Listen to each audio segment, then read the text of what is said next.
夫人，请。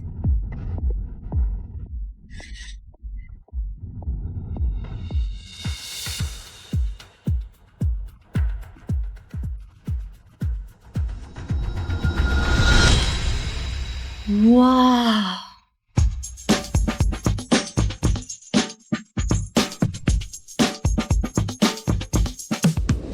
妈咪，这，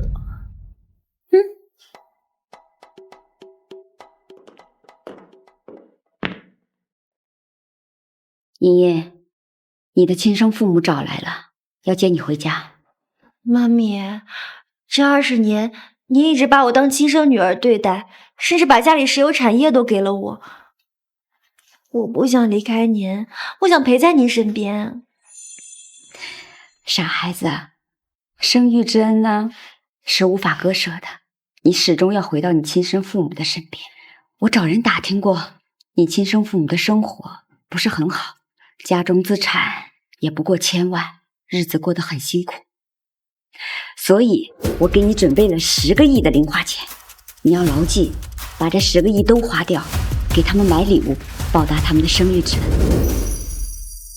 那妈咪，等我报答完生育之恩，我就回来陪您。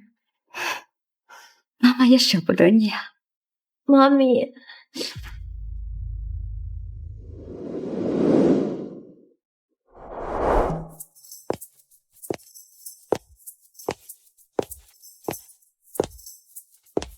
亲生父母家好像也没有我想的那么穷，10个亿给他们买见面礼，也不知道他们会不会喜欢。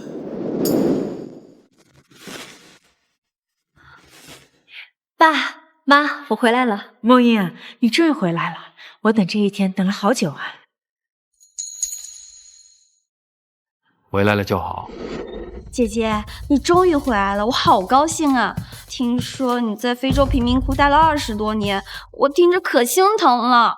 非洲贫民窟？我怎么变成从非洲贫民窟回来的了？阿妈，既然姐姐回来了，那家产都给姐姐吧，我1分都不要。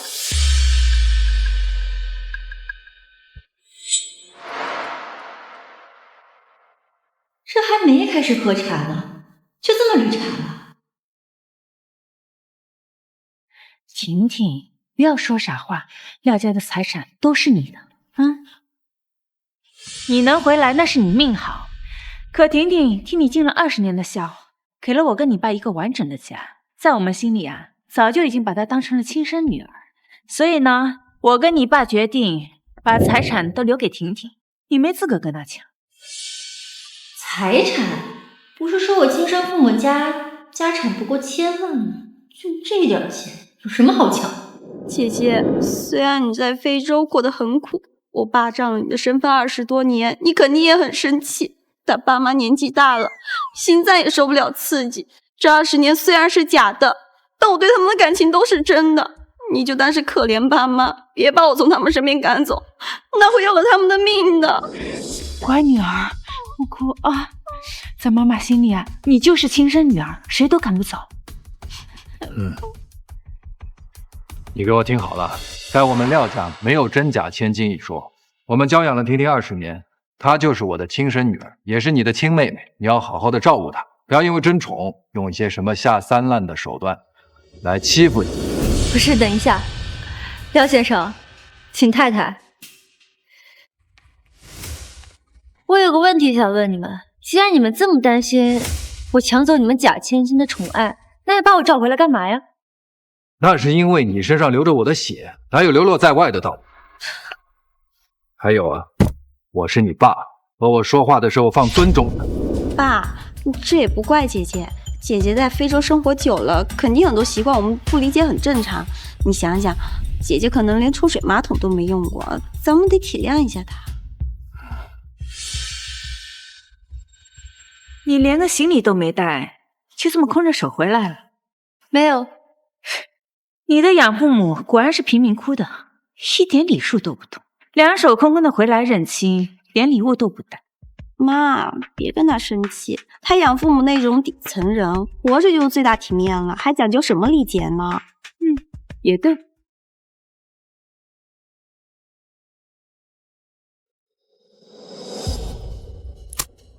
小姐，我是王管家，10个亿在界面里已经准备好了，现在送过去吗？不用了。我看你真是野惯，和父母说话的时候，谁允许你打电话了？抱歉啊，我不知道你们家规矩这么大。家业不大，规矩倒挺多。活了20年，头一回遇见这么搞笑的人，我倒要看看我的亲生家人到底有多奇葩。家规都不知道，果然是小门小户出来的。你们这种贫民窟长大的，手脚都不干净，别把这些陋习带回廖家。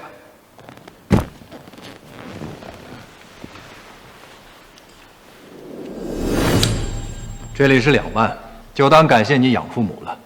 这张卡就是用来断绝你们的关系，不要让他们上门来挟恩图报。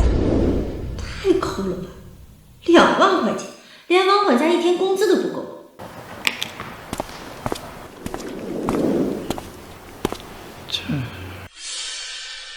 哥哥，你来啦！这位是非洲刚找回来的姐姐，也是你的妹妹。我廖明礼这辈子只有婷婷这一个妹妹啊。明丽啊，你要出去吗？去哪儿啊？最近和古玩集团的大公子周文翰聊得很来，武汉哥喊我去吃个饭。古玩集团，果然是我儿子，竟然能认识周大少。哎，听说周大少和那个富家太子爷的关系匪浅啊。还有半个月，富家太子爷就要回国了，到时候富家肯定会举办接风宴。武汉哥答应给我一张接风宴的请柬。哎呀，他真的能给你请帖啊？那这么说，我们可以见到富家太子爷本人了。富家马上回国，你们说的该不会是富池吧？富家太子爷的名字是你直接能叫的吗？我不仅能叫他的名字，我还能揍他呢。爸，姐姐没见过这种级别的人，肯定也好奇嘛，咱就别责怪她了。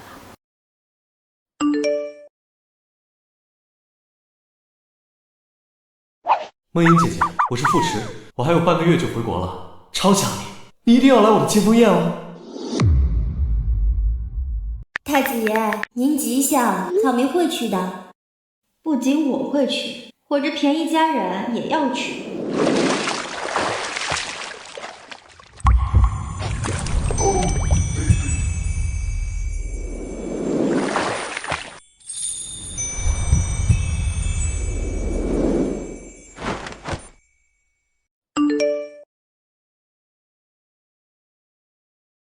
太子爷，草民，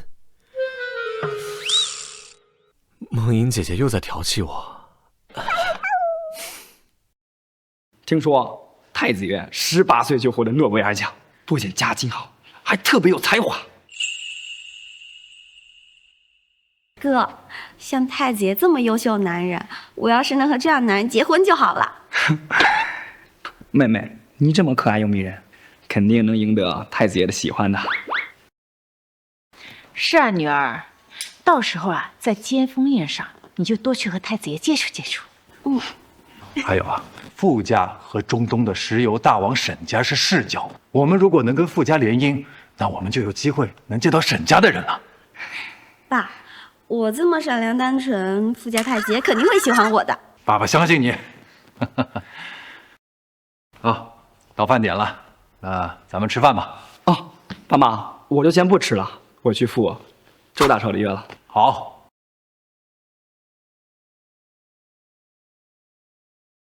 多吃点。姐姐，你平时都是用手抓饭的吧？第一次用刀叉吧？我告诉你，是左手拿刀，右手拿叉哦，可千万不要拿错了。哎，我们家婷婷啊，将来可是要嫁给富家太子爷的，你连刀叉都不会，可怎么办呢？将来谁还敢娶你呀？婚姻大事就不劳母亲操心了。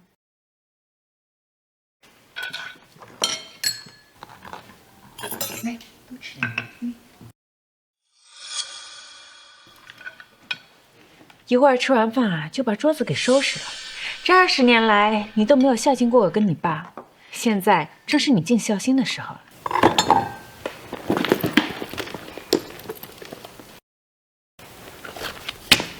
饭钱。你什么意思啊？你给我回来！一点教养都没有。大概的事情就是这样了，我都无语了。他们真的这么说啊？竟然让你这个石油大亨的继承人给他们刷锅洗碗，还要让傅池娶廖婷婷。他们要是知道傅池像个小狗一样黏着你，不得被气死啊！不忌讳，他们到现在都特别瞧不起我呢。你们这一家人真是人才。他们为什么觉得你是从贫民窟出来的？大概是因为我身上有股掩饰不住的穷酸味儿吧。你沈家大小姐要是有穷酸味儿，那世界上就没有富人了。那不还有傅氏的长公主和太子爷吗？啊，滚，别调侃我。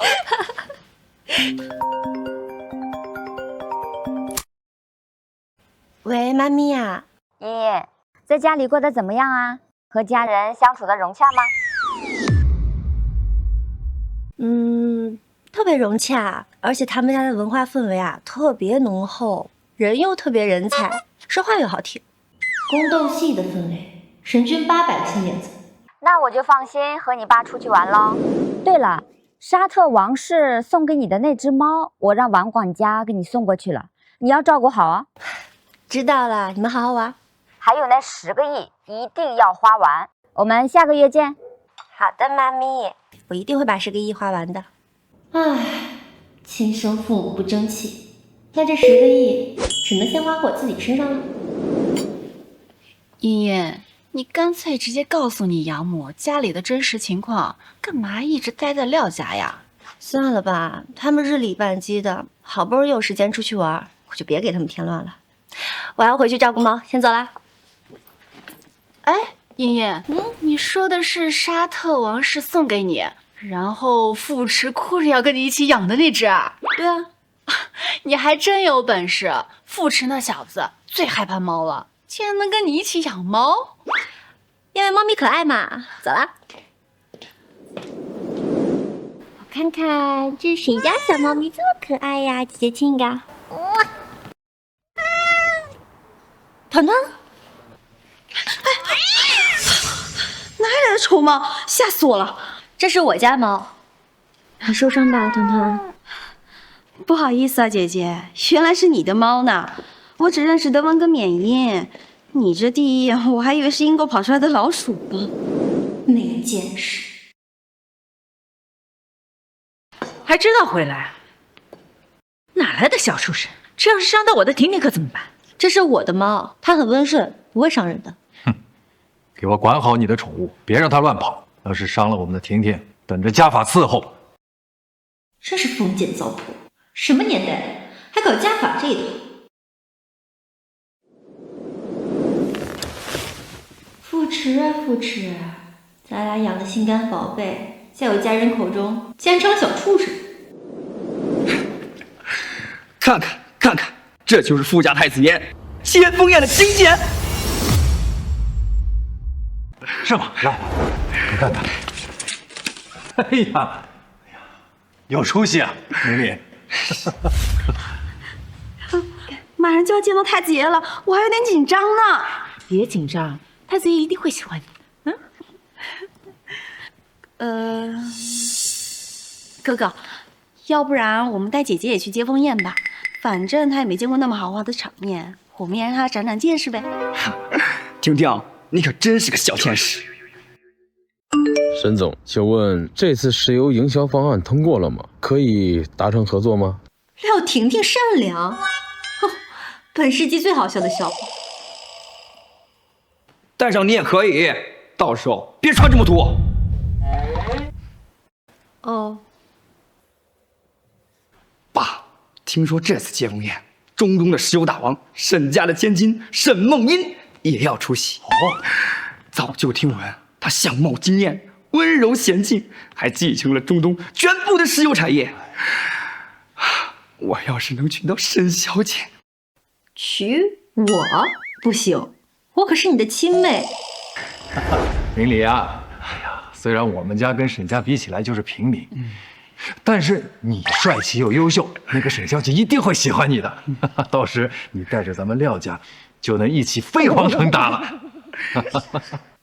No no no， 沈小姐是不会喜欢自己的蠢哥哥的。到时候我就嫁给富家太子爷，哥哥娶沈小姐，我们就可以举办婚礼了。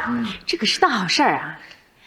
可不像某些从非洲回来的都没人要。这家人疯了吧？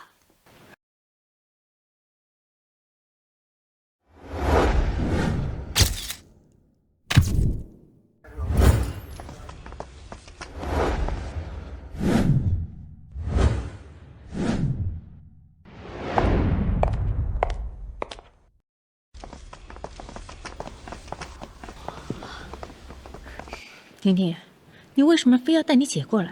妈，带着她才能衬托我呀。我还特意叫人把她那只丑猫给带过来了，到时候等她丢人一对比，大家就会觉得我美丽优雅又知书达理了。真聪明，她那只丑猫确实该死，天天在家里对着我哈气。富家太子爷最讨厌猫咪了，到时候我煽风点火一下，太子爷就会觉得我懂事，还能把那只丑猫给弄死。婷婷啊，你今天可要好好的表现，不仅要让富家太子爷喜欢上你，而且还要努力成为沈小姐的闺蜜，知道吗？爸，您放心，我一定会让富家太子爷和沈小姐都喜欢上我的。笑什么笑？还有没有规矩？这么严肃的场合，其实你想笑就能笑。真是没点长进，回来家里都已经半个月了，还是这么的粗俗。待会儿太子爷和沈小姐来了以后，你给我躲远点，别丢咱们廖家的脸。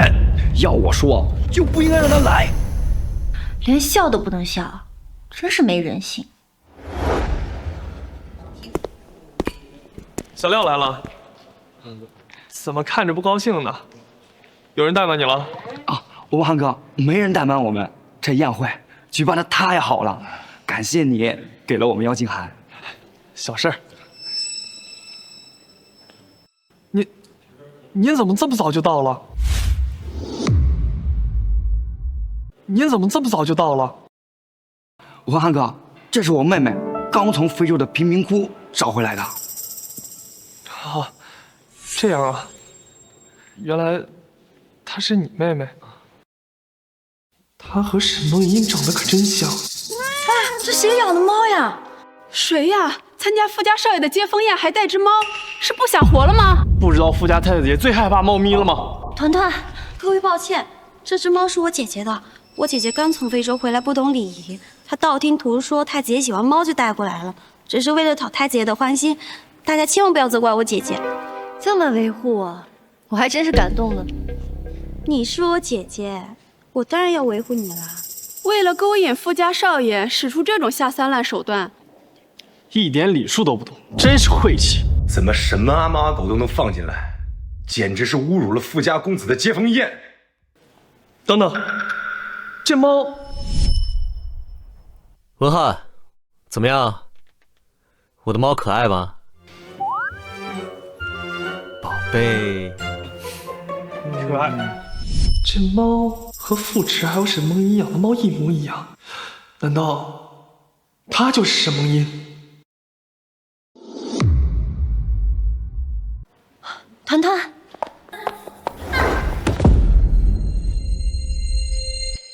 我把你找回来，不是为了让你带着畜生来闹事儿。你个丢人现眼的东西，竟然带着猫来宴会厅捣乱！从今天以后，你就给我滚出廖家！我没有你这样的女儿。在家里面就无条件偏心养你，没想到出来之后还是不分青红皂白。还敢说我不分青红皂白？你自己干的蠢事，还有理了？你不过就是我的垫脚石，在廖家，大家宠爱的人只有我。这小畜生弄脏了我的晚礼服，真是恶心！你还不赶紧带着你的猫滚出去！看什么看？还不赶紧带着这只畜生滚出去！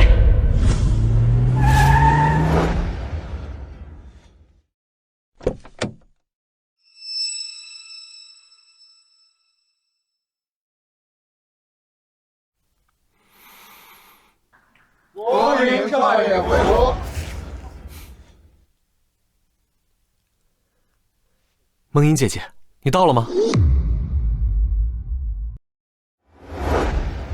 这个猫是我和傅池一起养，把它丢出去，傅池知道了，你们怕是担当不起。还敢在这儿胡说八道！我们廖家的脸都给你丢尽了，太丢人了！你在胡说八道什么呢？傅家太子爷怎么可能跟你一起养猫？太子爷最讨厌猫咪了，你该不会是喜欢太子爷，喜欢到精神失常了吧？你快滚！我看见太子爷的车了，别惊扰太子爷。什么？太子爷到了？爸，太子爷估计和沈小姐一起来，这要是让他看到咱们家人带着猫来参加宴会，该不会把我们都赶出去吧？我还怎么和沈小姐结婚啊？哥，你别担心，我有办法。姐姐，虽然我不忍心，但只有你下跪道歉，取得太子爷原谅，我们一家人才不会被牵连呢。对，赶紧道歉，就说你非要带猫进来的。我可没有时间在这陪你们玩什么下跪道歉的戏码，让开！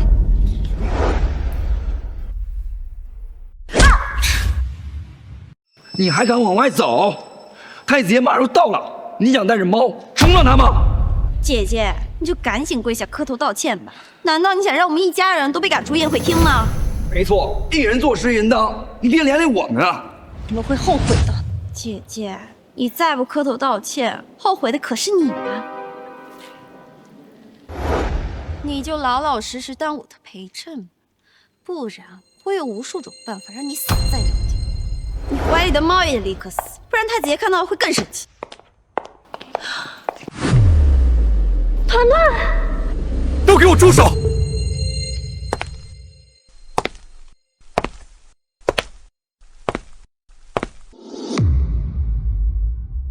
都给我住手！太子爷来了！哇，太子爷今天可真帅气啊！沈小姐怎么没有一起来？婷婷，你看，太子爷向你走过来了。妈，你说太子爷是不是对我一见钟情啊？肯定是，你那么漂亮，一眼爱上你很正常啊。你快上去跟太子爷打招呼。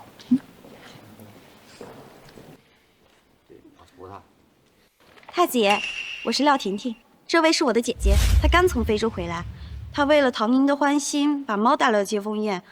我们让她跪下磕头道歉，她也不肯。太子爷，您千万不要生气，我替姐姐向您道歉。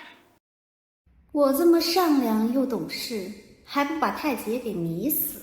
我当然不会生梦英姐姐的气。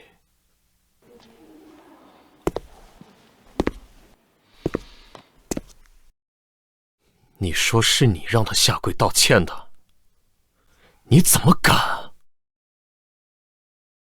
太子爷这是觉得我做得好呢。是啊，太子爷，就是我让姐姐下跪磕头道歉的。太子爷，我是廖兴国，非常荣幸能够来参加您的接风宴。这位是我的女儿廖婷婷，目前还未婚配。太子爷，我们家婷婷多懂事啊，她姐姐不道歉，她都替她姐姐道歉了。同样是小门小户，这个廖婷婷就有教养多了。就是，不像她那个从非洲来的姐姐，一看就是没娘教的。太子爷一直盯着我，肯定是爱上我了。太子爷，您……我不喜欢别人碰我。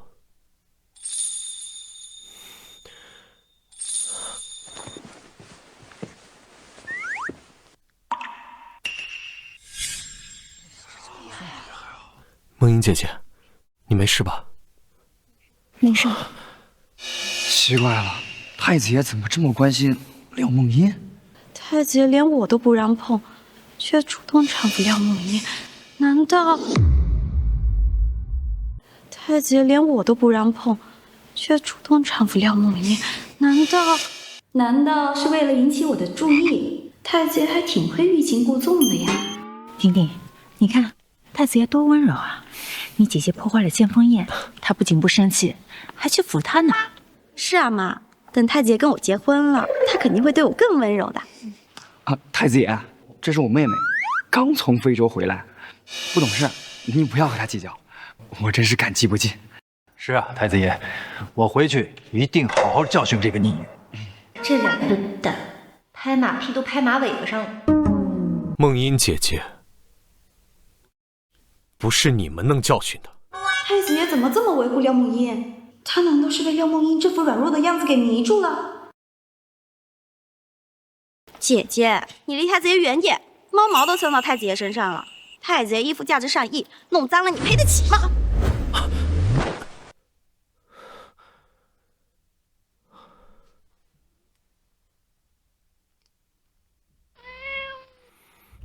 廖婷婷，你又要干什么？太子爷，人家都是为了你好嘛。我姐姐刚从非洲回来，身上肯定携带病菌，我是把她传染给你。什么病毒？好恶心！该不会是艾滋病吧？我们可都得离他远点儿。这要是被传染了，我们可又倒大霉了。贱人，我是不会让你有机会勾引太子爷的。廖婷婷，梦音是你的姐姐，你应该尊重她，而不是到处散播不实的谣言。况且梦音姐姐身上根本就没有传染病。太子爷，就算我姐姐身上没有病毒，但是她带了只猫破坏了您的接风宴，您看，就是她怀了这只死猫。哎，太子爷生气了，他果然讨厌这只猫。太子爷，您千万不要生气，您说该怎么处理？掐死呢，还是打死呢？我都听您的。对对，太子爷，你看我们家婷婷多善良啊，她可以为了你弄死这只小畜生。这家人真是没救了。要不是看在这几个人是梦音姐姐家人的份上，真想把他们挫骨扬灰了。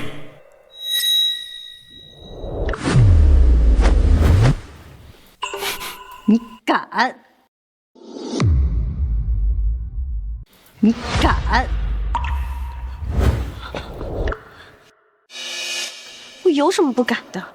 你这只臭猫破坏了太子爷尊贵的接风宴，别说是弄死他了，炖了当菜吃都不够给太子爷赔罪的。对，就应该弄死，或者加餐。你还真是吃了雄心豹子胆。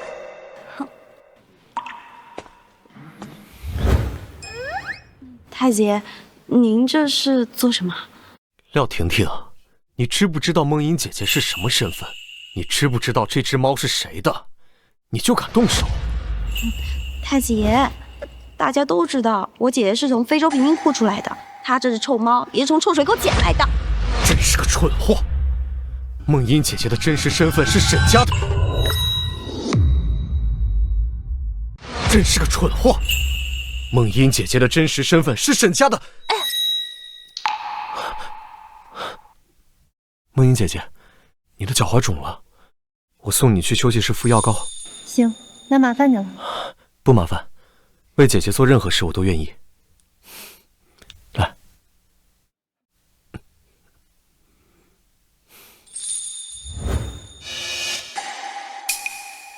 太子爷，既然公主抱了姐姐，我就是一个非洲难民嘛。太子为什么对她那么好？这你还看不出来吗？他这是用苦肉计勾引太子爷呢。这个廖梦音真不是个省油的灯。都怪你，非要把这个死丫头找回来。现在好了，我们全家都跟着丢脸。哎呀，我也是没想到啊，早知道让她自己在非洲自生自灭了。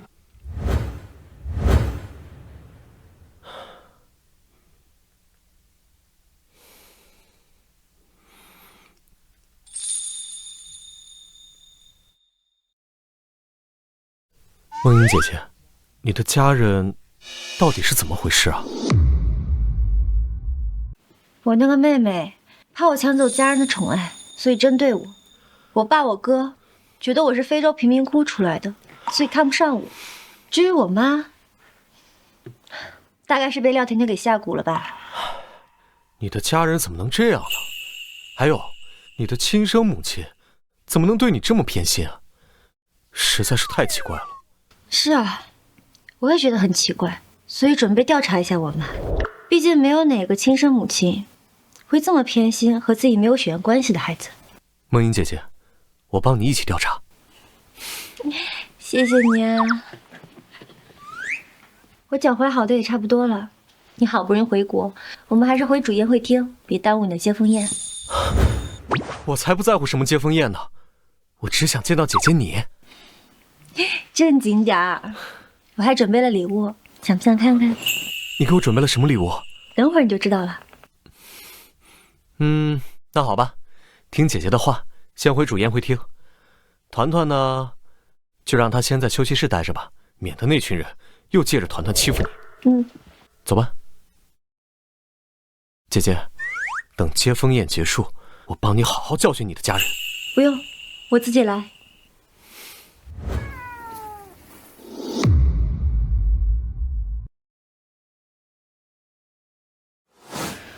妈妈，这个贱人把太子爷都勾引跑了，我还怎么跟太子爷结婚呢？别担心，太子爷聪明，不会被这么低劣的手段所迷惑的。他带廖梦英去休息室，那是他身世而已。是啊，太子爷呢，就像我和明理一样，都是绅士。婷婷，太子爷怎么可能会被一个非洲来的女人给勾引跑的？他又不是瞎子。爸妈、哥哥，你们说的有道理，太子爷只会喜欢我这种闭月羞花、心地善良的女人。婷婷，妈妈买了礼物，你一会儿就送给太子爷，这太子爷肯定会爱你爱得无法自拔的。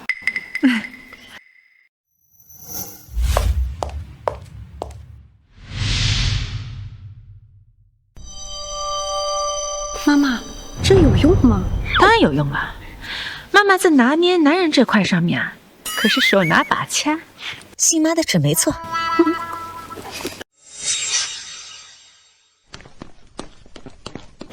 太子爷和廖梦英看起来很般配啊。我看这廖梦英也不是普通人，和太子爷站在一起啊，还真有气质。哎，你们发现没有？这廖梦英和沈家千金长得很像啊。只不过是长得像，云泥之别。一个是中东石油大王尊贵千金，一个是非洲贫民窟出来的土包子。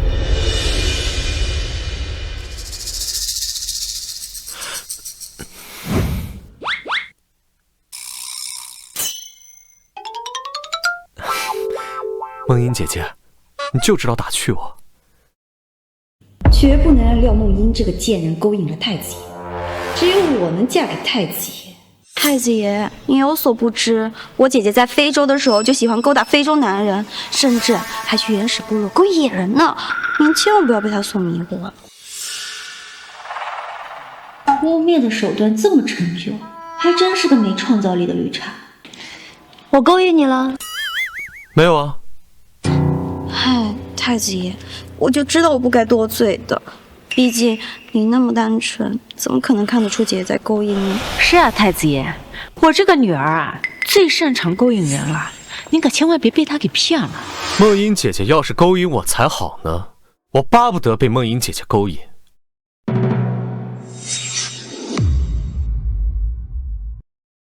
妈，你跟太子爷都被这个小贱人勾得精神失常了。别担心，你比他善良，太子爷能被他迷住，更能被你迷得神魂颠倒。快把礼物给太子爷。好，我知道了。太子爷，这是我为你准备的接风宴礼物，请您收下。文翰，把礼物收下吧。好嘞，太子爷，我给你拿。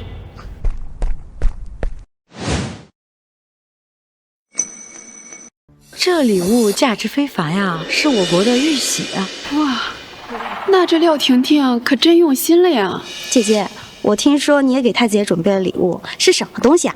礼物马上就到，到了之后你知道是什么了。哇哦，是非洲特产吗？我好期待呀！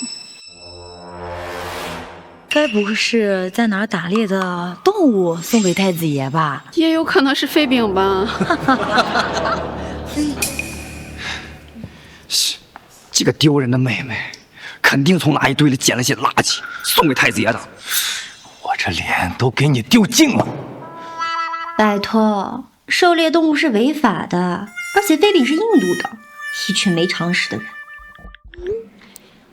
把礼物送进来吧。遵命。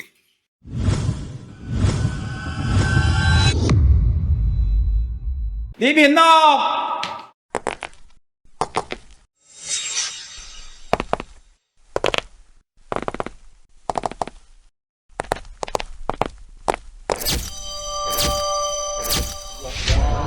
哇，这礼物价值连城啊！这个贱人从哪里搞来那么多宝物的？爸，这个便宜妹妹哪来的钱？你偷的塞钱给她买的礼物？哎呀，我哪有给她塞钱啊？就算我们家所有的家产加起来，也买不起这些宝物啊！这些都是埃及法老留下的文物，你是怎么获得的？文翰，你说这些是怎么来的？文翰，你还没认出这是梦音姐姐啊？梦音姐姐，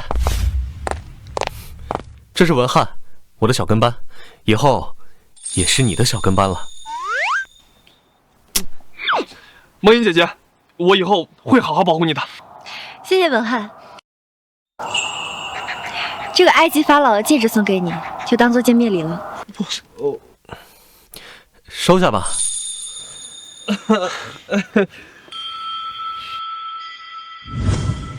你是沈家千？你是沈家千？姐姐，你该不会买的假货吧？你个贫民窟出来的，怎么可能买得起埃及法老的宝物？我听说埃及法老早就把宝物送给了中东的石油大王沈家了。姐姐，你听到了吗？这些宝物应该在沈家，所以你这些都是假货。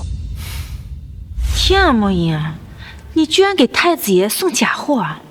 这不是在侮辱太子爷吗？你，我看你是活腻了，竟然用这些假货在宴会上来显摆。跟这种买假货人在一个宴会厅，呼吸空气都是脏。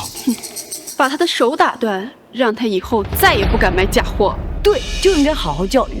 买假货的土鳖还好意思来参加太子爷的接风宴？看来我不用廖家家法来教训你是不行了。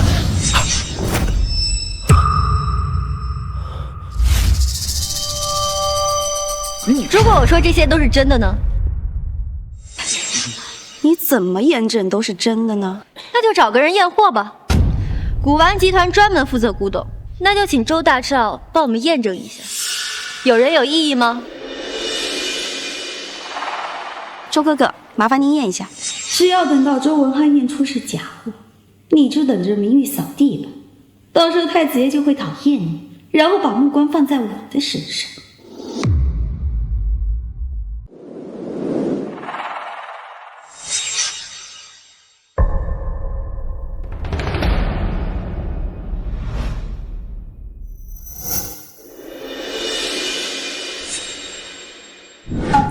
梦音姐姐，你们这一家人还真有意思啊！我也觉得挺有意思的。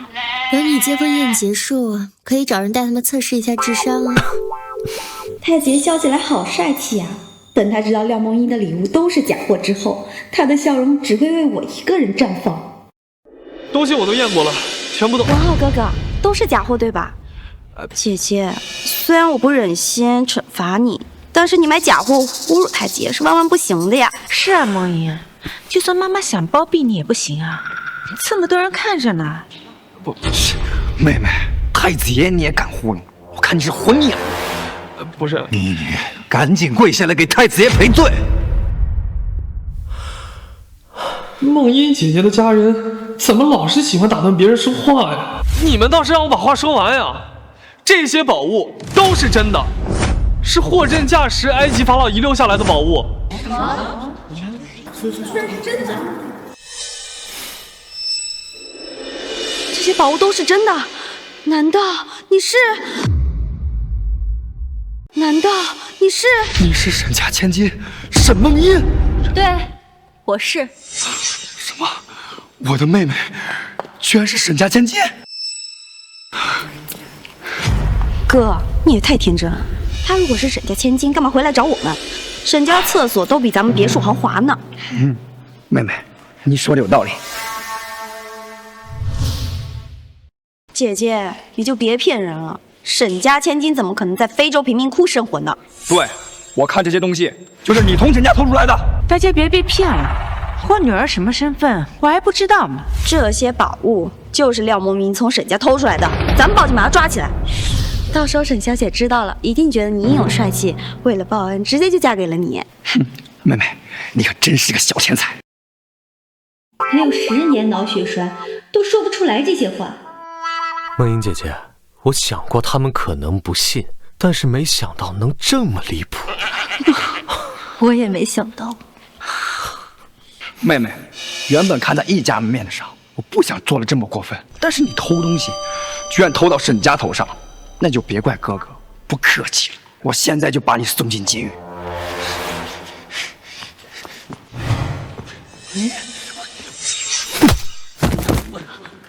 你敢动他试试？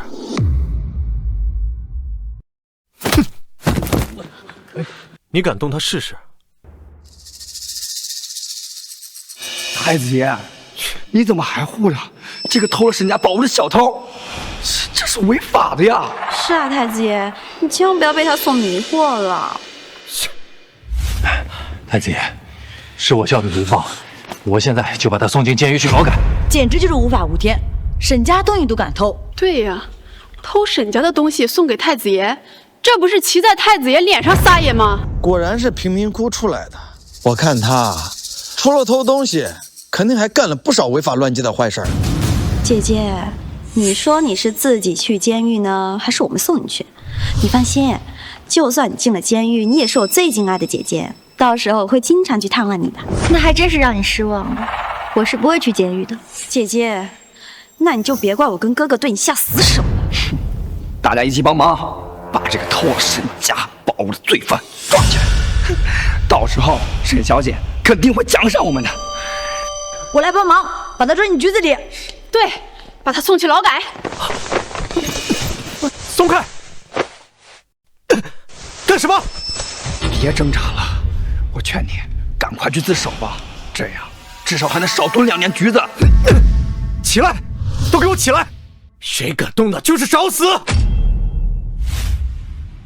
我傅家跟沈家是世交，我跟沈梦英从小一起长大，而廖梦英就是沈梦英，她就是中东石油大王沈家的千金。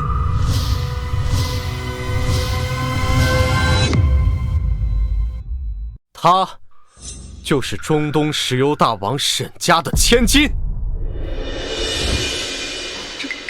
你怎么可能是沈家千金？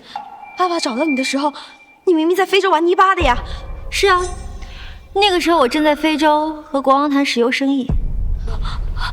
怎么可能？这怎么可能？妹妹，您既然是沈家千金，为什么不告诉我们呢？是啊，女儿，你的养父母这么厉害，为什么要隐瞒我们呀？梦英啊，你是怕我们问你要钱吗？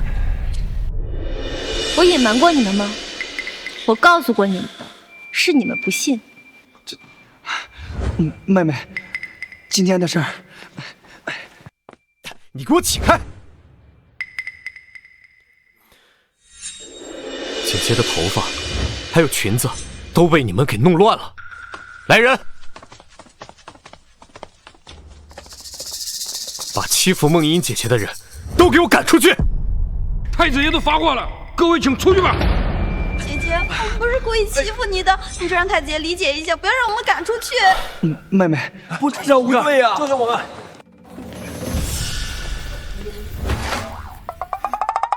他竟然是个秃子！哈哈哈，他是个秃子。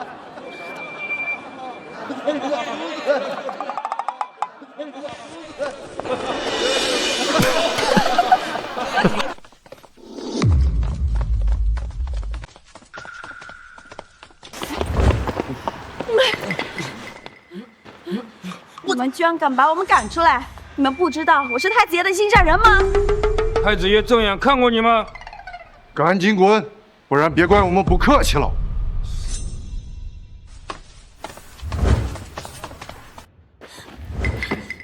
都怪廖梦英这个贱人，不仅害得我们一家人赶出了宴会厅，还让大家看到我秃头。廖梦英，我一定会把秃头被嘲笑的痛苦加倍还给你。妹妹，你怎么能这么说沈家千金呢？哥，你也太笨了。太子爷说他是沈家千金，那就是了吗？太子爷只是为了不想让他进监狱，给他编了一个假身份而已。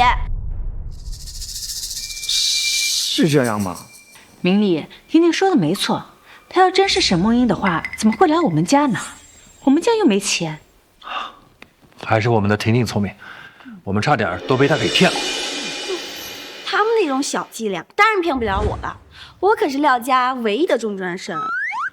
还好我们家婷婷啊，读书多，学历高，否则就被太子爷和廖梦英给骗了。梦英妹妹到底是什么身份？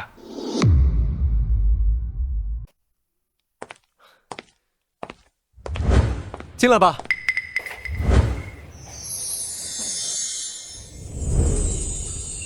梦英姐姐，我看你的裙子都被人扯坏了，这件裙子，我觉得比较适合你，你试试。那放这儿吧。梦英姐姐，那我下去等你。傅迟，我裙子解不开了，能帮我解一下吗？好，我帮你解。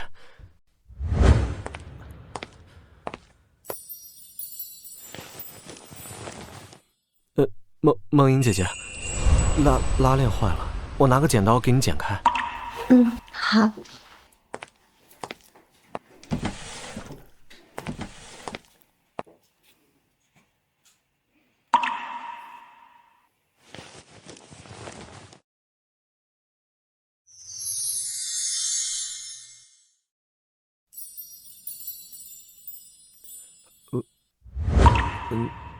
我先出去了。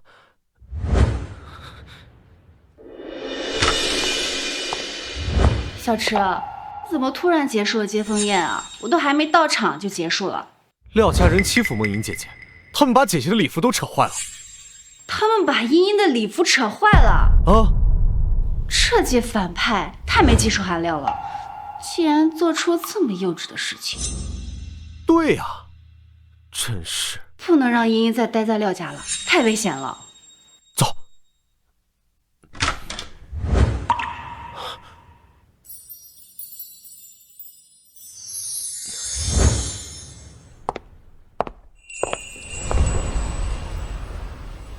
茵茵，我都听小池说了，这廖家也太过分了，你就先住我家吧，等你养母回来了再回去。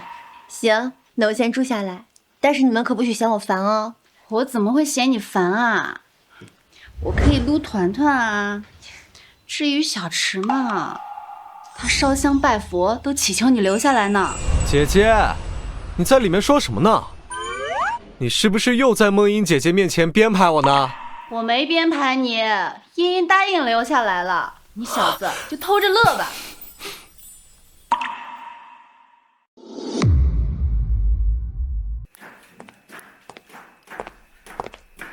梦英姐姐，晚上好。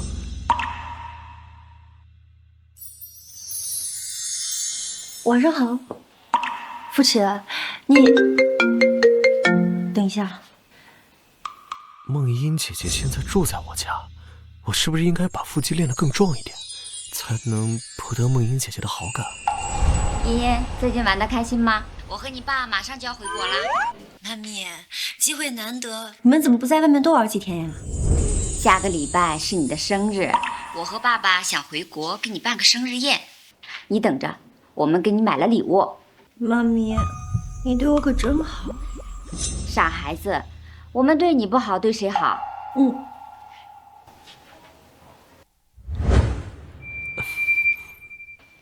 你是不是也觉得我挺可笑的？养父母比亲生父母对我还要好。梦英姐姐，虽然我这么说有点过分，但是你的亲生父母确实挺不是人的。你说的也没错。明天我要去给爹爹妈妈挑选礼物，你要不要陪我一起？好啊，我陪你一起。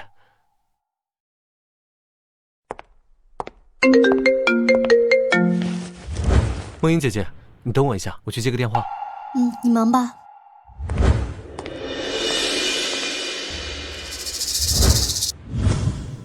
姐姐，你害得我在大家面前掉了假发，现在所有人都知道我是秃头。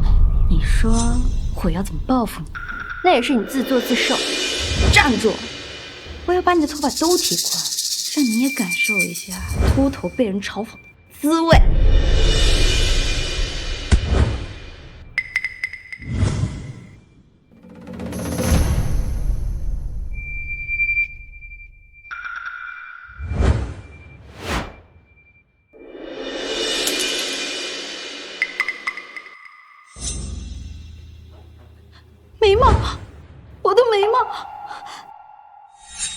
啊哦，我可不是故意的，我这是正当防卫。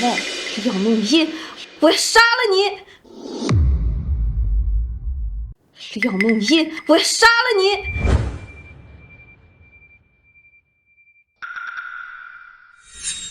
保安，这有个疯子，处理一下。你给我等着，我们之间不会那么轻易结束的。放手，放手！都别看了，都散了吧。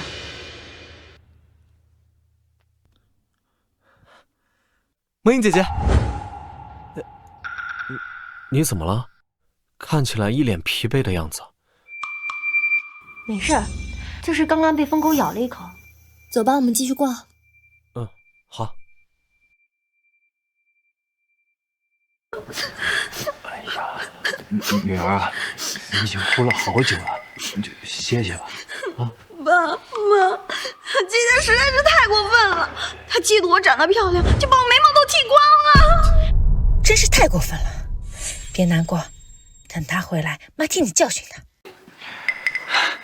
她。啊，妹妹不哭哈，哥哥替你出气。爸，姐姐这几天都没回家，你说她到底去哪了？我打个电话问问。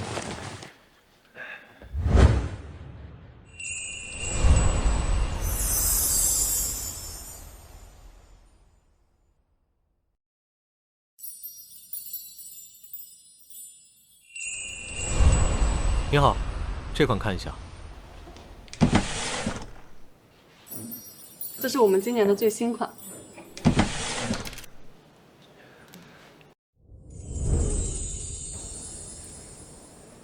怎么样？你戴什么都好看。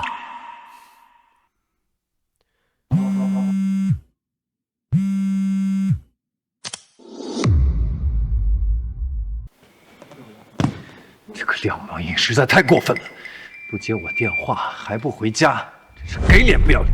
一个女孩子天天夜不归宿的，将来怎么嫁得出去？真是个赔钱货。哎，爸妈，你们消消气，姐姐呢肯定是去夜店玩嗨了，不是故意不回来的。真是太不检点了，等她回来，我一定要用家法好好的教训她。老爷，中东石油大王沈家给我们寄来了信件，您现在要看吗？什么？沈家竟然联系我们？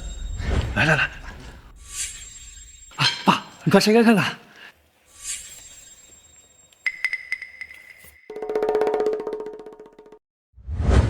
沈家竟然邀请我们去参加沈大小姐的生日会。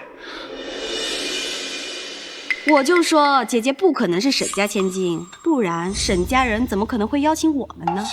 原来太子爷真的在骗我们，廖梦音根本不是沈千金。哥，你一定要在生日宴上好好表现，让沈小姐爱上你。等哥哥勾搭上了沈梦音，太子爷肯定能多看我一眼。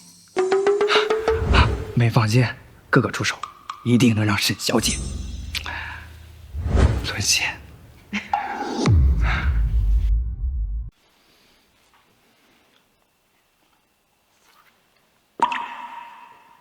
梦音姐姐，你今天真漂亮。你也很帅气啊。走吧。太子爷，您让我查的资料都查到了。进来。沈小姐，太子爷，请看。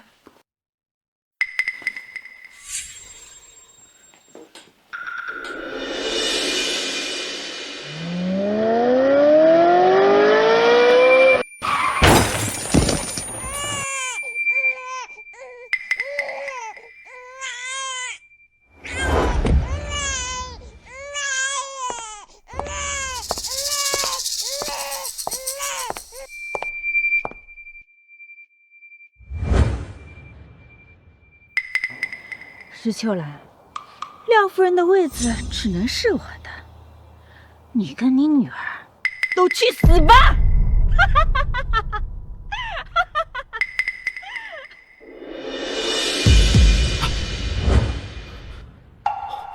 梦音姐姐，你振作一点。所以齐路根本不是我的母亲，他杀害了我的亲生母亲。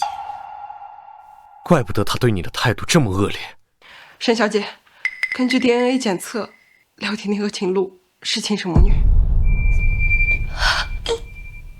所以廖婷婷进入廖家，也是秦璐的阴谋。怪不得秦璐这么维护廖婷婷，他们这对母女真是蛇蝎心肠。杀害了我的亲生母亲。等我生日宴结束，我要让他们身败名裂。好，走，去宴会厅。小姐。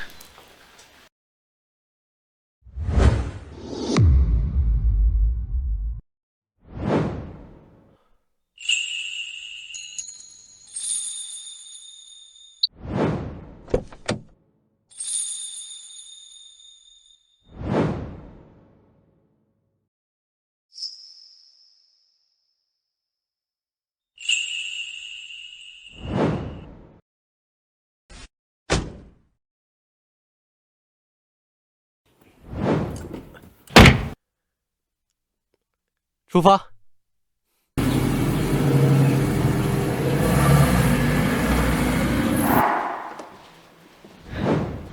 不愧是沈小姐的生日宴，可真豪华。是啊，这比太子爷的接风宴气派多了。那是当然，沈家的资财可是遍布了整个亚洲。到时明丽你跟沈小姐结了婚，那也算是给我廖家光宗耀祖了。明丽，一会儿你可一定要好好表现。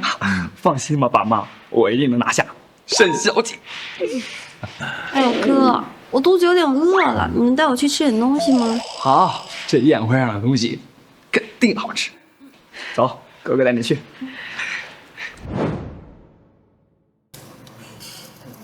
哎哥，这柠檬水看起来好好喝。不愧是沈家，就是霸气，这水都是一盆一盆放的。我尝尝。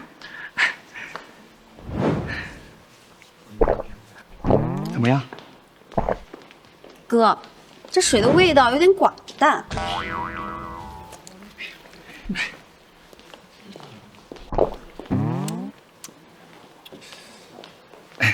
确实寡淡，但是健康。有道理。哎哥，这是啥呀？这是甜品吗？哦，我看看。哎，别吃！啊，这个是蜡烛，不能吃。啊，还有啊，二位刚才喝的水是用来洗手的。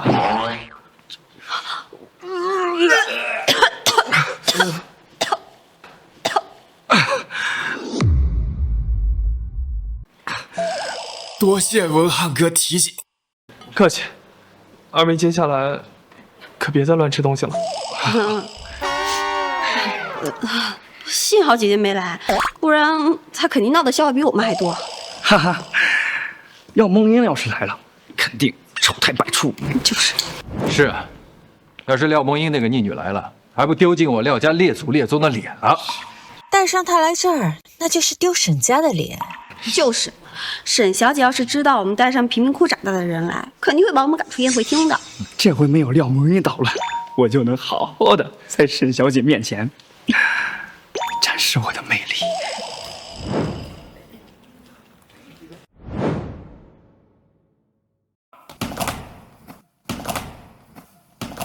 是不是沈小姐来了？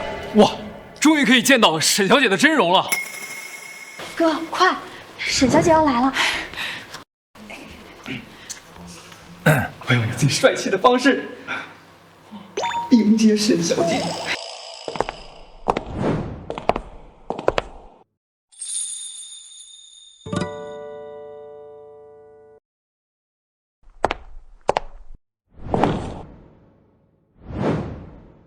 什么啥？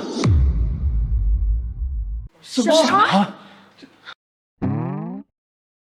梦英姐姐，你的亲生家人怎么也在这儿？不知道啊。姐姐，你也来沈小姐的生日宴啊？你有请帖吗？梦英姐姐想来就来，她不需要请帖。廖梦英，沈小姐都没邀请你，你还敢来？真是不要脸。妹妹，我劝你识相点儿，自己滚，别到时候脏了沈小姐的眼。小姐有什么吩咐？什么？沈家的管家喊她小姐？他们怎么在这儿？小姐，他们是老爷和夫人请回来的。爸妈不知道我在廖家的情况，所以才邀请了他。好吧，既然你们是我父母邀请来的，我就允许你们参加我的生日宴。但是，请不要给我捣乱。姐姐，你在说什么胡话呢？是沈小姐的爸妈邀请我们来的，不是你爸妈邀请我们来的。你真是演戏演上瘾了，还真当自己是沈家千金了。梦音姐姐没有演戏，她就是沈家千金沈梦音。这位王管家是沈家的老人，现在你们信了吧？太子爷，你就不要帮我姐圆谎了，我们大家都知道了。其实你就怕他因为偷了沈家的宝物坐牢，所以才给他伪造了一个沈家千金的身份。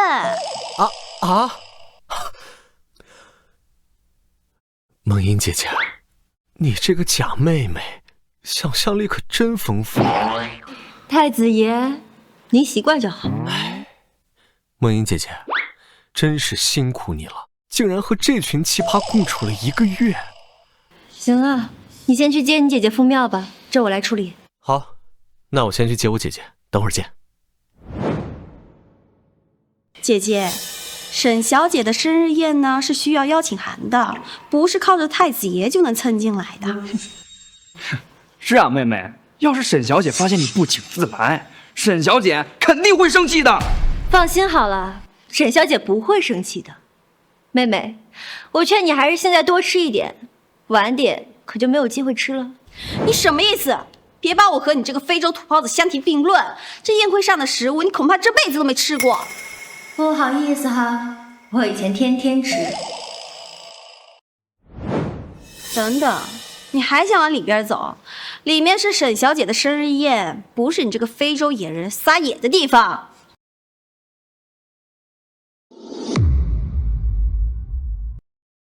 哎，妹妹，中东的石油大王夫妇来了，看来沈小姐马上就要到了。哇，这就是石油大王夫妇吗？可真贵气。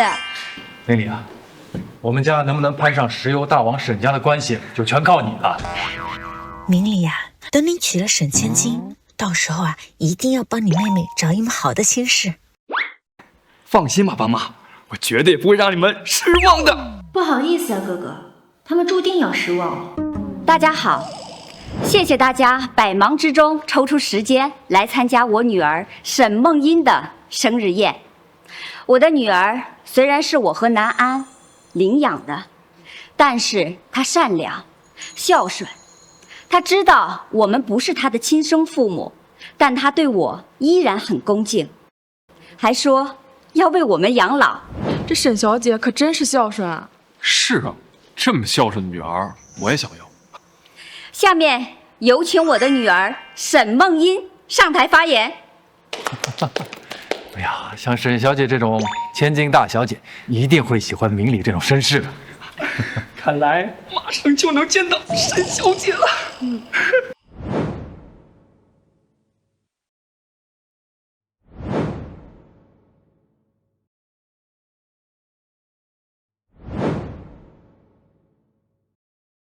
什么？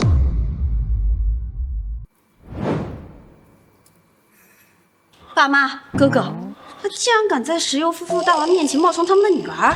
我现在就上台揭露他的真面目！大家好，这个笨蛋1分钟不搞事就难受。姐姐，你在我们面前冒充沈家千金就算了，我们善良宽容不计较。现在石油夫妇来了，你还在这里冒充，还敢上台，你还要不要脸了？这是怎么回事？你在说什么？夫人，你有所不知，我这个姐姐刚从非洲回来，她不仅把陋习带回了我们家，甚至恬不知耻的勾引太子爷，还偷了你们沈家东西，现在还冒充你们的女儿。姑娘，她确实是。夫人，我现在就替你惩治了这个贱人。廖婷婷，你完蛋了。是吗，姐姐？我好怕呀。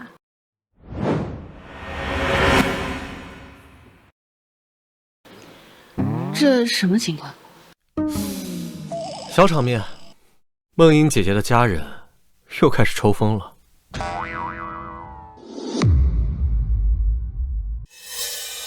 住手！姐姐，你竟然要打我，你也太没人性了！这是什么情况？这廖家的人敢冒充沈家的千金？冒充沈家千金的人，因为被识破了，恼羞成怒就要打廖家人。这也太不要脸了吧！赶紧把他抓起来。沈先生，沈夫人，我是梦英的哥哥，他刚才做了蠢事，我替他向你们道歉，对不起。我现在就带他走，赶紧滚下去，别脏了舞台。等会儿沈小姐还要上来发言呢。你个逆女，赶紧给我滚下台去！廖梦英，你可真是无法无天。梦英的亲生父母就是这么对她的吗？我劝你赶紧给我撒手，不然一会儿有你后悔。后悔？我这辈子都不知道后悔俩字怎么写的。还有，你身为我的妹妹，竟敢直呼我的全名，真是没教养！你说谁没有教养？沈夫人，我是说我的妹妹没教养。你的妹妹就是沈梦英，你难道不知道吗？什么？您是说我的妹妹就是沈家千金？什么？您是说我的妹妹就是沈家千金？石油夫人，您是不是在跟我们开玩笑呢？我有必要和你们开玩笑吗？你们嫌弃的、欺辱的，就是我的养女沈梦英，也是中东石油唯一的继承人。这怎么可能？一定是搞错了。爸妈，你们快说句话呀！廖梦英怎么可能是沈家千金呢？沈夫人，沈先生，我是梦英的亲生父亲，你们好。我当时找到他的时候，他在非洲的贫民窟，你们是不是认错人了？梦英就是我的女儿，我自己的女儿还会认错吗？完了，我必须得道歉，让梦英妹妹原谅我。只要我和女儿好好道歉，女儿肯定不会和我这个亲生父亲置气吧？沈先生，实在是抱歉，是我糊涂了，我没有搞清楚。梦英，爸向你道歉。妹妹啊，刚才的事儿真是对不起，哥哥不是故意的。姐姐，我也不是故意的，我真的以为你是在冒充沈家千金，我害怕石油大王他们怪罪你，我都是为了你好。梦英啊，你这孩子也真是的，你怎么不告诉我们你的养父母是石油大王啊？怎么，就因为不知道梦英是我的养女，你们就可以随意欺辱吗？沈夫人，没有的事儿，我们怎么可能欺辱她呢？别狡辩了，你们刚刚的行为就是欺辱。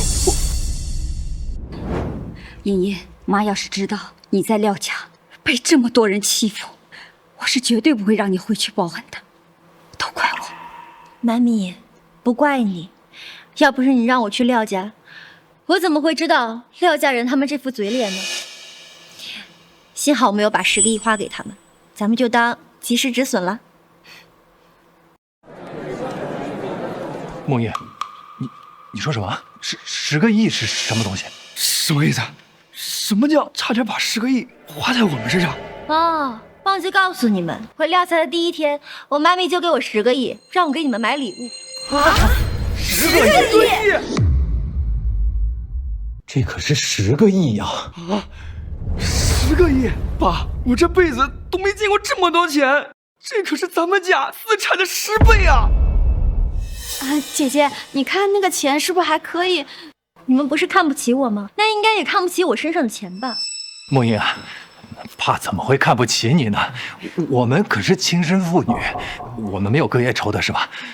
之前呢，爸对你太严厉了，那是因为我以为你是从非洲贫民窟出来的，是想用一些严厉的手段来逼迫你成长嘛。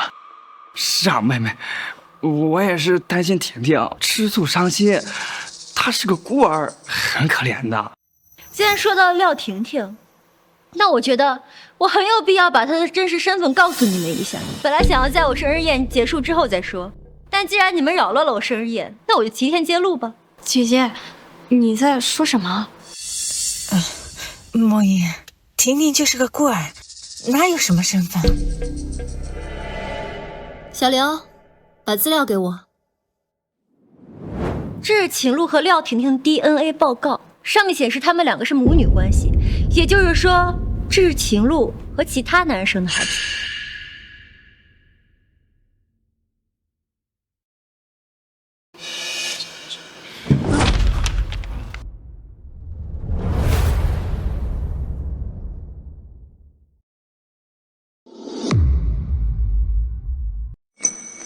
秦璐害死了我的亲生母亲，还是小三上位。难怪你这么欺负我们家梦音，因为秦璐根本就不是梦音的亲生母亲。秦璐，你真是丧心病狂！秦璐，你竟然背着我跟其他的男人生孩子，还把我亲生女儿给换走了。我那么的爱你，结果却被你算计了20多年。星国，这份报告是假的，我怎么会骗你呢？你是知道的，我只爱你啊！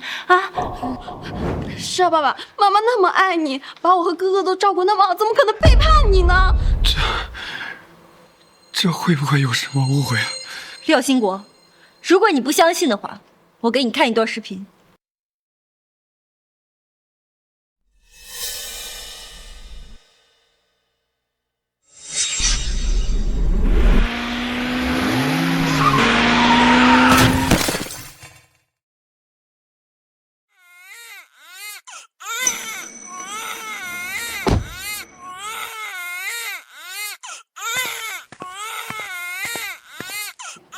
石秋兰，廖夫人的位置只能是我的，你跟你女儿都给我去死吧！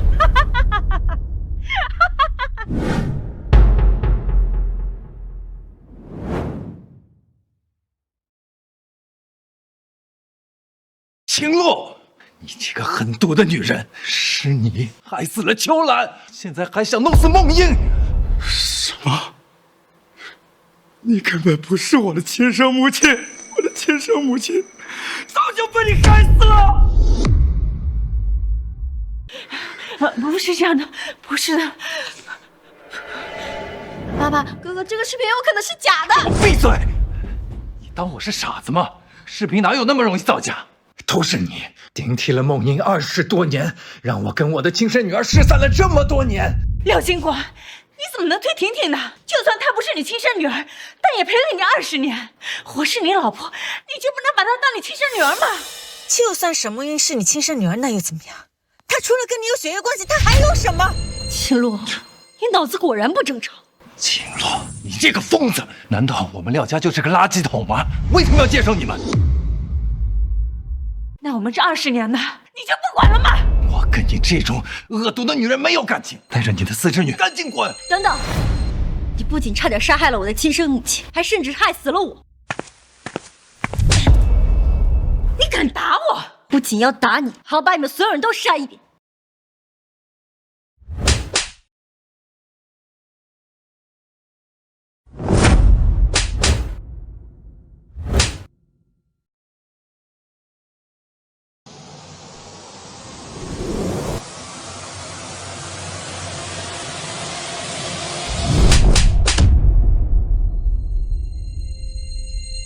这位沈小姐可真帅气。这廖家门第不大，发生的事情倒是狗血。小三儿上位，私生女顶替亲生女儿的位置，父亲和哥哥不明事理，沈小姐可真不容易。廖家人干了多恶心的事情，沈小姐打算一个巴掌就算了呀，这也太大度了。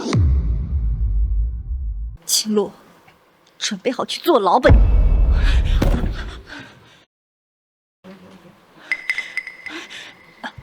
梦音，对不起，当年是我失心疯，你要怎么样才肯原谅我？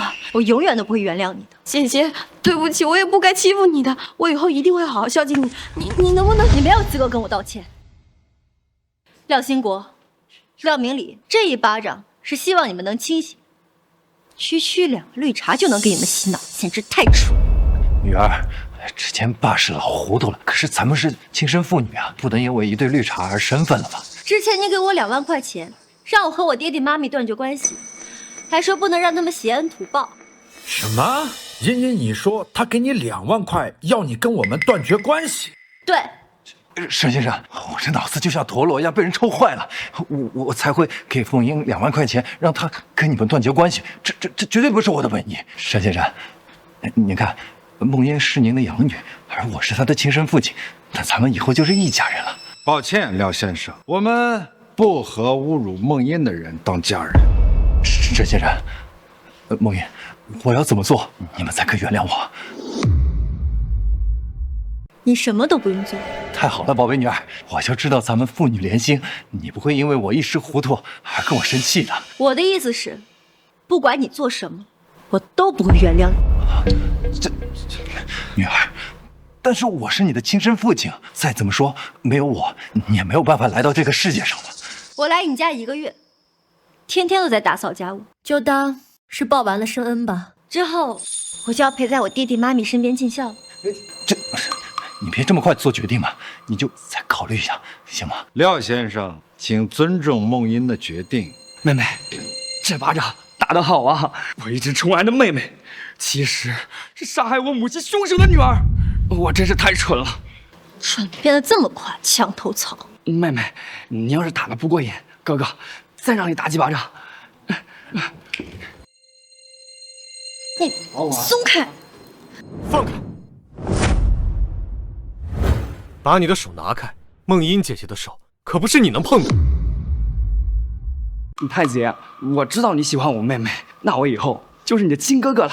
您真的对我如此不敬吗？你确定梦英愿意认你这个哥哥吗？妹妹，咱俩可是同父同母的亲兄妹啊！我回廖家的第1天你就跟我说过，你只认廖婷婷这一个妹妹。妹妹，哥哥当初只是被猪油蒙的心啊！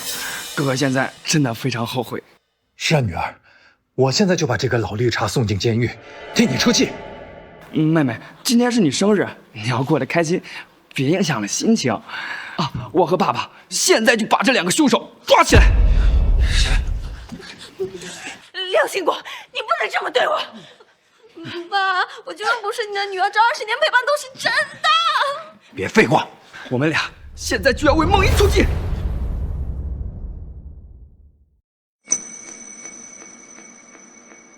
梦英姐姐，今天是生日，要开心啊！我挺开心的。茵茵，我为你亲生母亲的事感到痛心，你放心，以后我们会加倍对你好的。谢谢妈咪。诸位，刚刚只是一段小插曲，大家接着吃东西，祝大家玩得愉快。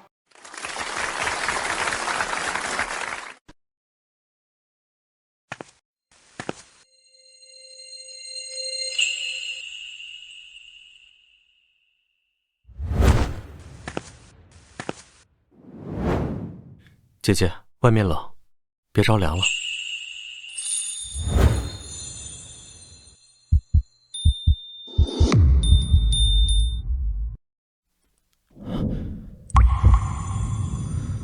啊！小心！来，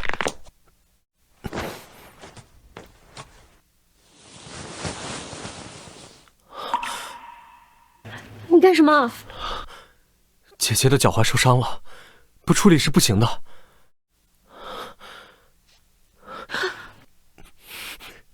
你疯了！我只是不想看到姐姐流血。没事，就是一点皮外伤。任何一个小的伤口都有细菌感染的风险。我带姐姐去休息室。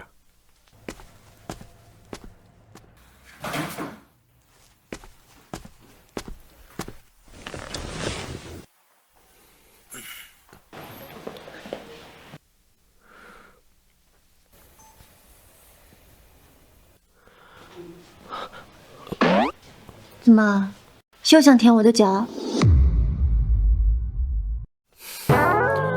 姐姐，我要给你上药。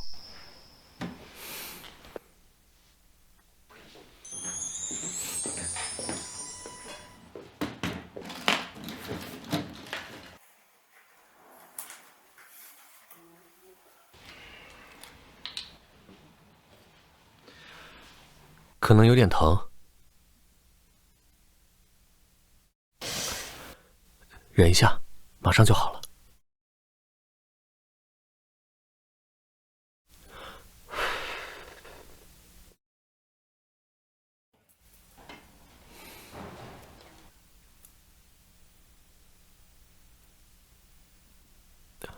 好了。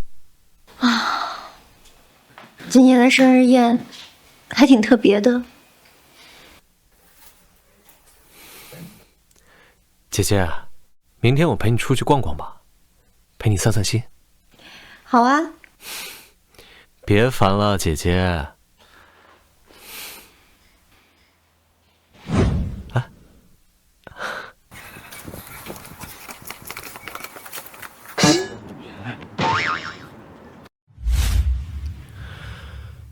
让开，别挡我的路。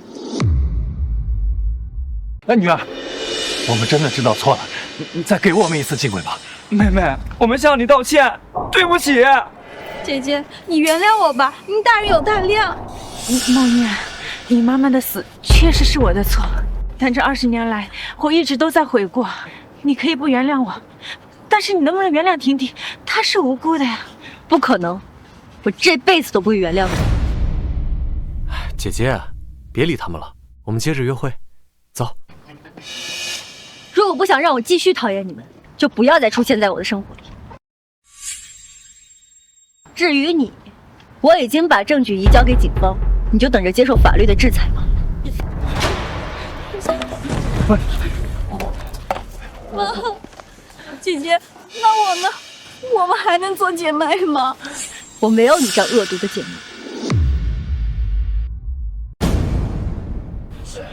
我好后悔，如果当初姐姐来家里，我们对姐姐好点，姐姐就不会不管我们了。鳄鱼的眼泪。你刚刚说约会，我们好像不是情侣关系吧？姐姐，我不是故意的，我只是为了带你走啊，免得他们继续纠缠你。真的？只是想带我走？当然是真的了，姐姐。不迟。我不喜欢别人对我说谎，每次你对我说谎，耳朵都会很红。竟然被姐姐发现了，那姐姐会不会讨厌我，觉得我是一个喜欢说谎的人？如果我说我讨厌你呢？如果我说我讨厌你呢？姐姐，你真的讨厌我了吗？对啊，我讨厌你。那姐姐怎样才能不生气啊？那我就要好好想想了。啊，姐姐喜欢猫咪，那我学猫叫行不行？我现在也挺喜欢狗的。我懂了。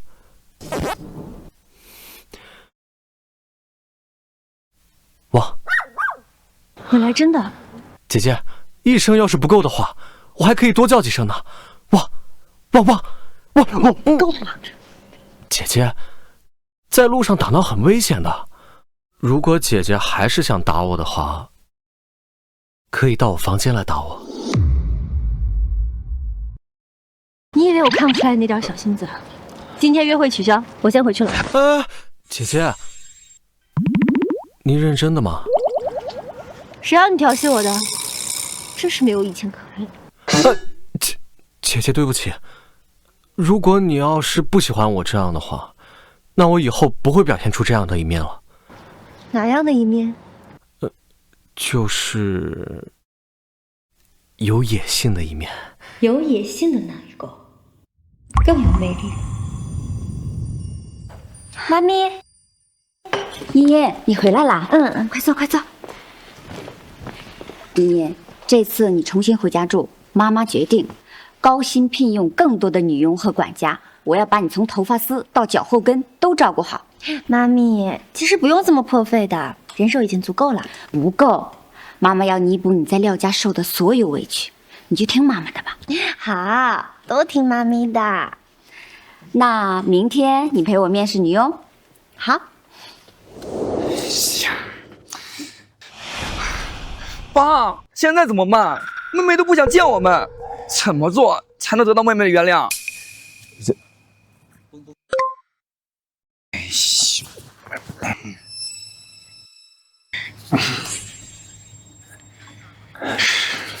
儿子，来，老爸有办法了。你这样啊，看我们。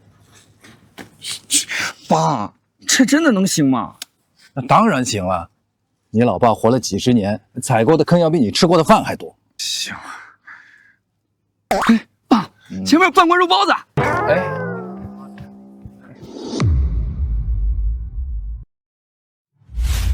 夫人小姐好。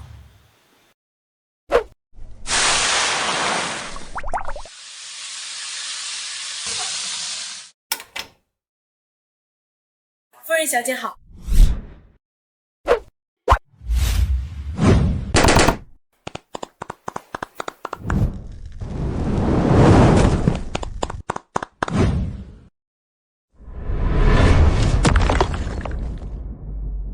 妈咪，这批女佣质量都好高啊！别急，后面还有呢。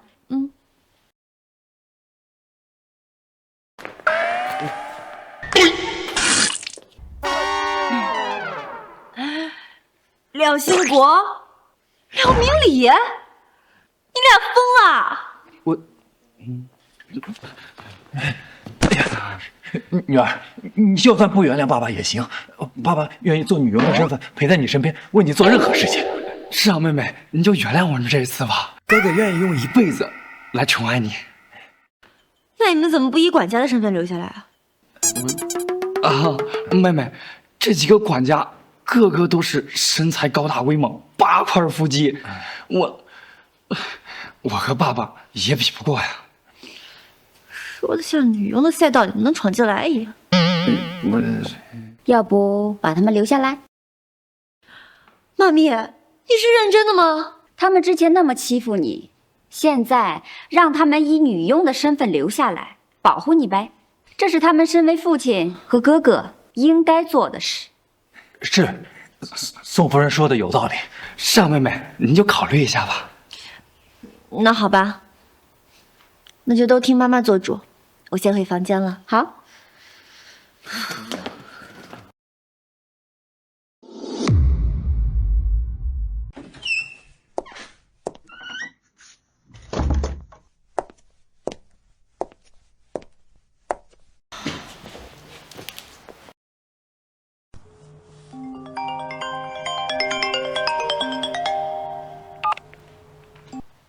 怎么了？姐姐，我来找你了。你自己在家肯定很无聊吧？我来陪你玩。你来吧，有意外之喜呢。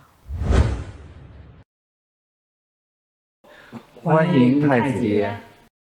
哎呦，你们怎么在这儿啊？太子爷，我们现在已经是梦英的女仆了。您放心，我们肯定会照顾好梦英的。行吧，你们开心就行。我去找梦英姐姐了。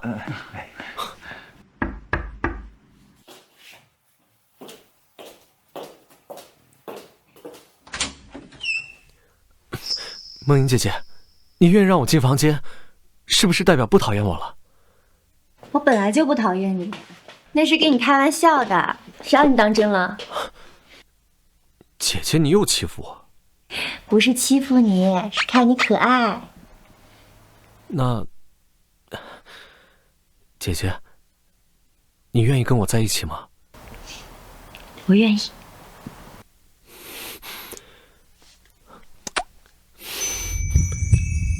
姐姐，我会一直守护你的。